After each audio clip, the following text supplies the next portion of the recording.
Right, so now we're on to the triple section of this topic. So let's look at the practical that you're going to do if you do the separate science and physics. You may have three beakers that you've, a beaker of the same size. You'd have to have the same size beaker as a control variable, same type of beaker. You're going to test which material is the best insulator.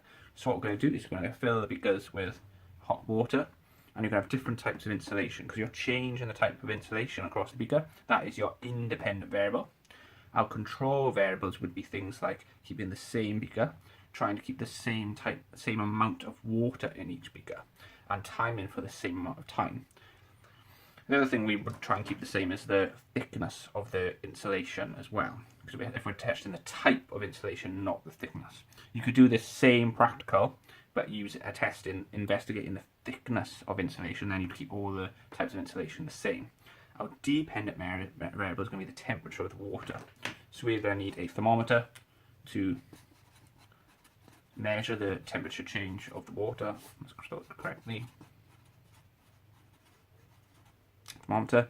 And we have a thermometer in each of our beakers, and what we do, we add our hot water, trying to get the same add in the same temperature hot water, and we begin measuring the temperature. We start our stopwatch to measure time, and then we would measure the temperature at a certain time interval, say every 30 seconds. Then we'd measure the temperature change to compare which one decreases in temperature the most. You then plot your results on a graph.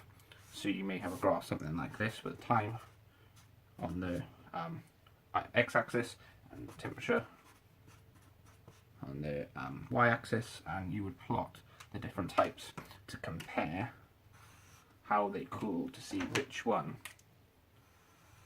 was the best at retaining the temperature of the water, so retaining the heat. Okay, so the one that decreased in temperature by the least in the set amount of time. So should all be going to the same time in my graph, and then we'd be able to find out which one is the best insulator to keep the heat in, to decrease the rate of energy transfer outside of the material. So rather simple experiment, no excuses not to know this one. Really simple. Just think about things that those control variables that we talked about to keep the experiment only checking of one variable. You don't use the language of fair test. You do it so that you use controls to make sure you're only changing one variable, and that is the thing that should be affecting your results. And like I said earlier, it's a similar experiment for just doing the thickness of material, but you keep the material the same.